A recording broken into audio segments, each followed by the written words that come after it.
Gandhiji statue ಮುಂದೆ ಕೂತ್ಕೊಳ್ಳಕ್ಕೆ ಎಲ್ಲ ತರದ ಹಕ್ಕನ್ನ ಕಳ್ಕೊಂಡಿದ್ದಾರೆ. ನೈತಿಕತೆ ಇಲ್ಲ. ಗಾಂಧೀಜಿ ಹೆಸರನ್ನ, ಮಹಾತ್ಮ ಗಾಂಧಿ ಹೆಸರನ್ನ ತೆಗೆದ ಮೇಲೆ ಯಾಕೆ ಅಲ್ಲಿ ಕೂತ್ಕೊಳ್ತಾರೆ? ನಂಬರ್ 1, ಈ ಹಕ್ಕು, ಉದ್ಯೋಗ ಕೊಡುವಂತ ಹಕ್ಕು ಪ್ರತಿಯೊಬ್ರು ಕೂಡ ತಾನು ಹೋಗಿ ಒಂದು ಪಂಚಾಯತಿಗೆ ಒಂದು ಕಾಗದ ಕೊಟ್ಟರೆ ನಾನು ಉದ್ಯೋಗ ಇಲ್ಲದೆ ಹೋದ ಮಹಿಳೆ, ಉದ್ಯೋಗ ಇಲ್ಲದೆ ಹೋದವನು ಅಂತಂದ್ರೆ ಎಲ್ಲಿ ಬೇಕಾದ್ರೂ ಅವರು ಕೊಡ್ಬೇಕಾಯ್ತು. ಆಮೇಲೆ ಇದನ್ನ ತೀರ್ಮಾನ ಮಾಡ್ಬೇಕಾದವ್ರು ಯಾರು? ಪಂಚಾಯತಿಯವರು. ಈಗ ಡೆಲ್ಲಿಲಿ ಕೂತ್ಕೊಂಡು ತೀರ್ಮಾನ ಮಾಡ್ತಾರಂತೆ ಯಾರು ಕೂತ್ಕೊಂಡು ಎಲ್ಲಿ ಕೆಲಸ ಮಾಡಬೇಕು, ಎಲ್ಲಿ ಉದ್ಯೋಗ ಖಾತ್ರಿ ಯೋಜನೆ ನಡಿಬೇಕು ಅಂತೇಳಿ.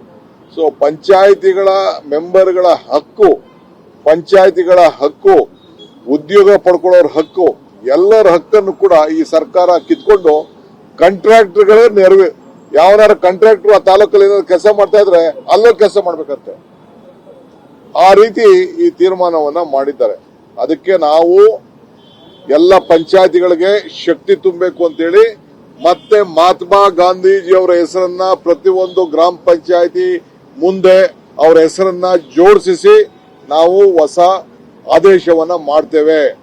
ಈಗ ಕೊಡಳ್ಳಿ ಗ್ರಾಮ ಪಂಚಾಯತಿ ಅನ್ಕೊಳ್ಳಿ, ಮಹಾತ್ಮ ಗಾಂಧೀಜಿ ಗ್ರಾಮ ಪಂಚಾಯತಿ ಕೋಡಳ್ಳಿ ಕಾರ್ಯಾಲಯ ಅಂತ ಮಹಾತ್ಮ ಗಾಂಧೀಜಿ ಹೆಸರು ಇರ್ತದೆ, ಆ ಊರ ಹೆಸರು ಇರ್ತದೆ, ಆ ಪಂಚಾಯತಿ ಹೆಸರು ಇದೆ. ಇದು ಕಾಂಗ್ರೆಸ್ ಸರ್ಕಾರದ ತೀರ್ಮಾನ. ಇದು ಪಕ್ಷ ಮುಖ್ಯಮಂತ್ರಿಗಳ ಮುಂದೆ ಇಟ್ಟಿದೆ, ಮುಖ್ಯಮಂತ್ರಿಗಳು ಒಪ್ಕೊಂಡಿದ್ದಾರೆ.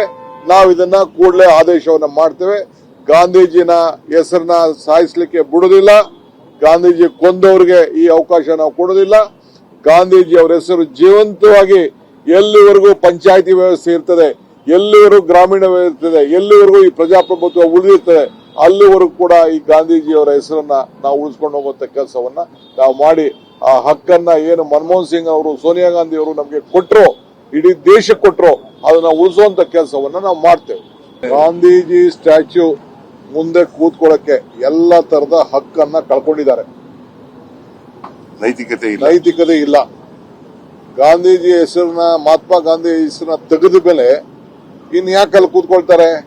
ನಂಬರ್ 1, ಈ ಹಕ್ಕು, ಉದ್ಯೋಗ ಕೊಡುವಂತ ಹಕ್ಕು ಪ್ರತಿಯೊಬ್ರು ಕೂಡ ತಾನು ಹೋಗಿ ಒಂದು ಪಂಚಾಯತಿಗೆ ಒಂದು ಕಾಗದ ಕೊಟ್ಟರೆ ನಾನು ಉದ್ಯೋಗ ಇಲ್ಲದೆ ಹೋದ ಮಹಿಳೆ, ಉದ್ಯೋಗ ಇಲ್ಲದೆ ಹೋದವನು ಅಂತಂದ್ರೆ ಎಲ್ಲಿ ಬೇಕಾದ್ರೂ ಅವರು ಕೊಡ್ಬೇಕಾಯ್ತು. ಆಮೇಲೆ ಇದನ್ನ ತೀರ್ಮಾನ ಮಾಡ್ಬೇಕಾದವ್ರು ಯಾರು? ಪಂಚಾಯತಿಯವರು. ಈಗ ಡೆಲ್ಲಿಲಿ ಕೂತ್ಕೊಂಡು ತೀರ್ಮಾನ ಮಾಡ್ತಾರಂತೆ ಯಾರು ಕೂತ್ಕೊಂಡು ಎಲ್ಲಿ ಕೆಲಸ ಮಾಡಬೇಕು, ಎಲ್ಲಿ ಉದ್ಯೋಗ ಖಾತ್ರಿ ಯೋಜನೆ ನಡಿಬೇಕು ಅಂತೇಳಿ. ಸೊ ಪಂಚಾಯತಿಗಳ ಮೆಂಬರ್ಗಳ ಹಕ್ಕು, ಪಂಚಾಯತಿಗಳ ಹಕ್ಕು, ಉದ್ಯೋಗ ಪಡ್ಕೊಳ್ಳೋರ ಹಕ್ಕು, ಎಲ್ಲರ ಹಕ್ಕನ್ನು ಕೂಡ ಈ ಸರ್ಕಾರ ಕಿತ್ಕೊಂಡು ಕಾಂಟ್ರಾಕ್ಟರ್ಗಳೇ ನೆರವು. ಯಾವನಾರ ಕಾಂಟ್ರಾಕ್ಟರ್ ಆ ತಾಲೂಕಲ್ಲಿ ಏನಾದ್ರು ಕೆಲಸ ಮಾಡ್ತಾ ಇದ್ರೆ ಅಲ್ಲೋ ಕೆಲಸ ಮಾಡ್ಬೇಕಂತೆ. ಆ ರೀತಿ ಈ ತೀರ್ಮಾನವನ್ನ ಮಾಡಿದ್ದಾರೆ. ಅದಕ್ಕೆ ನಾವು ಎಲ್ಲ ಪಂಚಾಯತಿಗಳಿಗೆ ಶಕ್ತಿ ತುಂಬಬೇಕು ಅಂತೇಳಿ ಮತ್ತೆ ಮಹಾತ್ಮ ಗಾಂಧೀಜಿಯವರ ಹೆಸರನ್ನ ಪ್ರತಿಯೊಂದು ಗ್ರಾಮ ಪಂಚಾಯತಿ ಮುಂದೆ ಅವರ ಹೆಸರನ್ನ ಜೋಡಿಸಿ ನಾವು ಹೊಸ ಆದೇಶವನ್ನ ಮಾಡ್ತೇವೆ.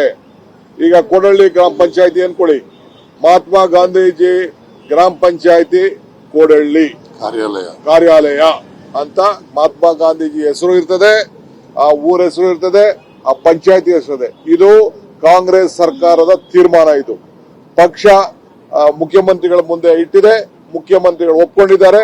ನಾವು ಇದನ್ನ ಕೂಡಲೇ ಆದೇಶವನ್ನ ಮಾಡ್ತೇವೆ. ಗಾಂಧೀಜಿನ ಹೆಸರನ್ನ ಸಾಯಿಸಲಿಕ್ಕೆ ಬಿಡುವುದಿಲ್ಲ. ಗಾಂಧೀಜಿ ಕೊಂದವರಿಗೆ ಈ ಅವಕಾಶ ನಾವು ಕೊಡೋದಿಲ್ಲ.